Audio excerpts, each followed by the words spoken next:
اب میں درود پاک پڑھنا شروع کرتا ہوں. صبح سے لے کر شام تک وہ درود پاک پڑھنے لگ گیا. 27 دن گزر گئے. Only 3 days left. 3 دن باقی تھے قاضی کے پاس جانے میں. 27 دن گزر گئے درود پڑھتے پڑھتے. جب 28ویں رات آئی تو آنکھیں تو بند ہوئیں, مگر خواب میں اسے ایک آواز آئی, گھبراؤ نہیں, تمہارا قرضہ ادا کر دیا جائے گا, تمہارا مسئلہ سالو ہو جائے گا. صبح اٹھتا ہے, درود پاک پڑھ رہا ہے, مگر کہتا ہے یہ آواز سے تو مسئلہ حل نہیں ہوگا, پیغام کیا ہے اسے سمجھ نہ آیا. 28واں دن گزر گیا, 29ویں رات آ گئی, مگر اب آنکھیں بند ہوئیں اور قسمت جاگ اٹھی. نبی پاک صاحب لولاک صلی اللہ تعالیٰ علیہ وسلم خواب میں تشریف لائے. السلام علیکم ورحمۃ اللہ وبرکاتہ. ناظرین, آپ دیکھ رہے ہیں WEX چینل. ناظرین, آج ہم پھر سے ایک ایسی بہترین شارٹ ویڈیو لے کے حاضر ہوئے ہیں. ماشاءاللہ حبیب اٹاری صاحب کی یہ ویڈیو ہے ماشاءاللہ, اور اس کا جو ٹائٹل ہے, اگر آپ قرضے میں ہیں تو یہ ضرور سنیں. تو بنا دیری کے ویڈیو کو اسٹارٹ کرتے ہیں. ہمارے چینل کو سبسکرائب کریں, شیئر کریں. درود پاک کب کب کہاں کہاں اور کیسے کیسے کام آتا ہے. ایک بہت ہی خوبصورت واقعہ, بڑا ایمان افروز واقعہ ہے جو میں آپ کے سامنے پیش کرتا ہوں. ایک دوست نے اپنے ایک دوسرے دوست کو قرض دیا, اور جب اس نے قرض دیا تو وہ قرض ایک بڑی اماؤنٹ تھی, 3000 دینار. وہ ٹائم آ گیا جب اس ٹائم وہ قرض لینے کے لیے اپنے دوست کے پاس گیا کہ بھائی مجھے میرے پیسے واپس دو. تو اس نے کہا کہ پیسے تو نہیں ہے میرے پاس, میں کولیپس ہو گیا ہوں, بزنس اب میرا ختم ہو گیا ہے, میں تمہاری رقم نہیں دے سکتا. اس نے ایک اور ٹائم دے دیا اسے کہ ٹھیک ہے اب اتنے دنوں کے بعد میں دے دوں گا. وہ ٹائم بھی گزر گیا, اور جب وہ ٹائم بھی گزر گیا تو اس کے بعد اس دوست نے کہا کہ اب تو پیسے دے دو بھائی, میرا ٹائم پورا ہو گیا ہے. پھر نہ دے سکا ٹائم. آخر کار معاملہ جو ہے وہ کورٹ میں چلا گیا, قاضی کے پاس چلا گیا. اب قاضی نے جس کو پیسے دینے تھے اس کو بلایا اور کہا کہ بھائی آپ کو اس کے پیسے دینے ہیں. کہتا ہے ہاں پیسے تو دینے ہیں. تو کہا پھر دیتے کیوں نہیں ہو؟ کہا پیسے ہیں ہی نہیں, کاروبار ہی ختم ہو گیا ہے, قرضہ تو لیا تھا, اب میرے پاس بچا ہی کچھ نہیں ہے. تو کہا اچھا اب یہ بتاؤ کہ کب دو گے, کیسے دو گے؟ اس نے کہا بس میرے پاس پیسے ہی نہیں ہیں. تو کہا اب تمہارے پاس 30 دن کا ٹائم ہے, 30 ڈیز میں یا تو اس کے پیسے لوٹا دو یا 30 دن کے بعد تمہیں قید کر دیا جائے گا. یہ شخص اب گھر آیا, پیسے تو تھے نہیں, مگر شاید علماء نے لکھا کتابوں میں, یہ واقعہ کئی بڑی بڑی کتابوں میں لکھا, اور درود پاک کے فضائل کی بڑی بڑی کتابوں میں لکھا. اور اس شخص نے سوچا کہ اس نے ایک حدیث پاک پڑھی ہوئی تھی کہ جس میں یہ نبی پاک علیہ الصلوۃ والسلام نے فرمایا ہے, جس کا مضمون ہے کہ جو شخص پریشان ہو, مصیبت زدہ ہو, اسے چاہیے کہ مجھ پر کثرت سے درود پاک پڑھے, کیونکہ درود پڑھنا مصیبتوں اور پریشانیوں کو لے جاتا ہے. اب اس عاشق رسول نے سوچا اور تو کچھ ہے نہیں, اب میں درود پاک پڑھنا شروع کرتا ہوں. صبح سے لے کر شام تک وہ درود پاک پڑھنے لگ گیا. 27 دن گزر گئے. Only 3 days left. 3 دن باقی تھے قاضی کے پاس جانے میں. 27 دن گزر گئے درود پڑھتے پڑھتے. جب 28ویں رات آئی تو آنکھیں تو بند ہوئیں, مگر خواب میں اسے ایک آواز آئی, گھبراؤ نہیں, تمہارا قرضہ ادا کر دیا جائے گا, تمہارا مسئلہ سالو ہو جائے گا. صبح اٹھتا ہے, درود پاک پڑھ رہا ہے, مگر کہتا ہے یہ آواز سے تو مسئلہ حل نہیں ہوگا, پیغام کیا ہے اسے سمجھ نہ آیا. 28واں دن گزر گیا, 29ویں رات آ گئی, مگر اب آنکھیں بند ہوئیں اور قسمت جاگ اٹھی. نبی پاک صاحب لولاک صلی اللہ تعالیٰ علیہ وسلم خواب میں تشریف لائے, اور پیارے آقا صلی اللہ تعالیٰ علیہ وسلم نے فرمایا گھبراؤ نہیں, علی بن عیسیٰ وزیر کے پاس جاؤ, وہ تمہارا قرضہ ادا کر دے گا. اب یہ عاشق رسول صبح اٹھا تو ویری فریش, حشاش بشاش کہ اب تو کام ہو گیا. نبی پاک نے خواب میں آ کر بشارت دی ہے, مگر پھر ذہن میں سوال آیا کہ علی بن عیسیٰ کے پاس جاؤں گا تو ثبوت کیا ہے, پروف کیا ہوگا؟ میں جا کر اس کو کہوں گا کہ میرا قرضہ دے دو, تو ایسے تو قرضہ نہیں دے دینا. اور میں نے اس کو کہا کہ مجھے نبی پاک نے خواب میں کہا ہے, اور اس نے اگر مجھ سے کوئی نشانی مانگی تو میں نشانی کیا دوں گا؟ آخری دن تھا, 29واں دن تھا, وہ بھی درود پڑھتے پڑھتے گزر گیا. 30th نائٹ آ گئی، صبح وہ دن ہے جب عدالت میں جانا ہے۔ اب اس رات پھر نبی پاک علیہ الصلوۃ والسلام خواب میں تشریف لائے اور آقا علیہ الصلوۃ والسلام نے فرمایا کہ علی بن عیسیٰ وزیر کے پاس جاؤ، وہ تمہارا قرض ادا کر دے گا۔ کہ حضور چلا تو جاؤں گا، لیکن اگر وزیر نے مجھ سے کوئی نشانی طلب کی تو میں کیا جواب دوں گا؟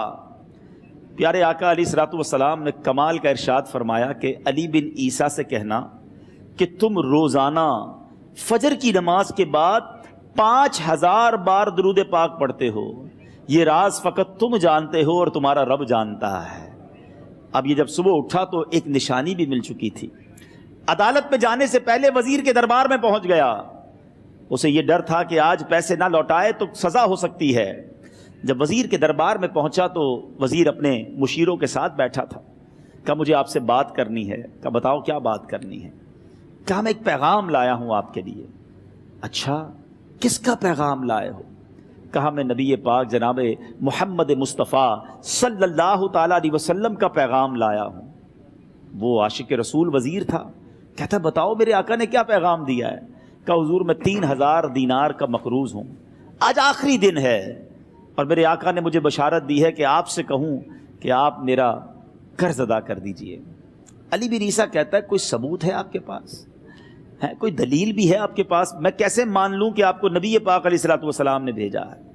عاشق رسول کہتا ہے خالی ہاتھ نہیں آیا، میرے آقا نے مجھے دلیل بھی عطا فرمائی ہے، مجھے ایک ایویڈنس بھی دیا ہے، اور پروف یہ ہے حضور کہ آپ روزانہ صبح فجر کی نماز کے بعد نبی پاک صلی اللہ تعالیٰ علیہ وسلم کی بارگاہ میں درود و سلام کا نذرانہ پیش کرتے ہیں۔ جب تک 5000 کا عدد پورا نہیں ہوتا آپ اس وقت تک کسی اور سے بات نہیں کرتے۔ اور اے وزیر صاحب یہ راز صرف آپ کو پتہ ہے اور آپ کا رب جانتا ہے۔ اللہ اکبر! وہ وزیر تو جس کو کہے نا جھوم اٹھا، ایسا عاشق رسول وزیر تھا جو روزانہ صبح 5000 درود پڑھتا ہو، اس کی تو عید ہو گئی نا۔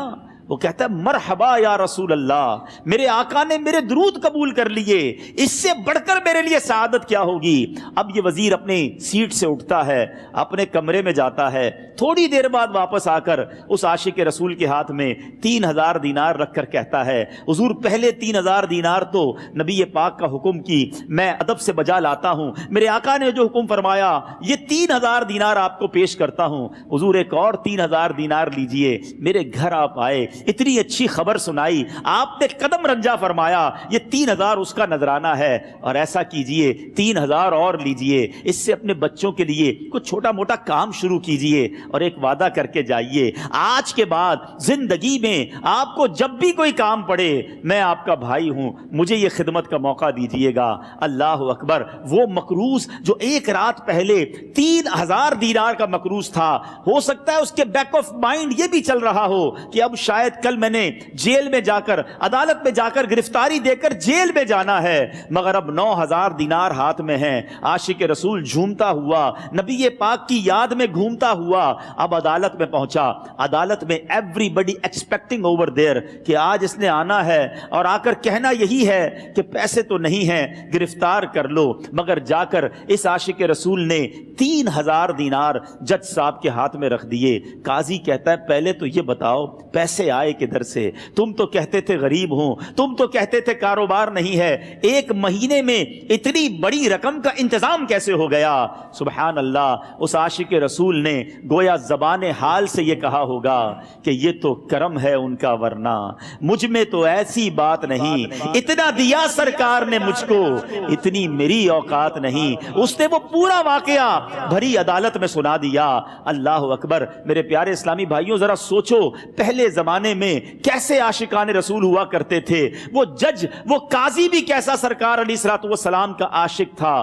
اپنی سیٹ سے اٹھتا ہے، بھرے دربار میں، بھری عدالت میں، وہ اپنے چیمبر میں، اپنے کمرے میں جاتا ہے، اور تھوڑی دیر بعد واپس آ کر اس کے ہاتھ میں بھی 3000 دینار ہیں، اور وہ 3000 دینار جو ہے وہ اس عاشق رسول کے ہاتھ میں رکھتا ہے کہ سارا ثواب علی بن عیسیٰ کیسے لے جائے، میں بھی تو نبی پاک کا غلام ہوں، میں تمہارا قرضہ میں ادا کرتا ہوں۔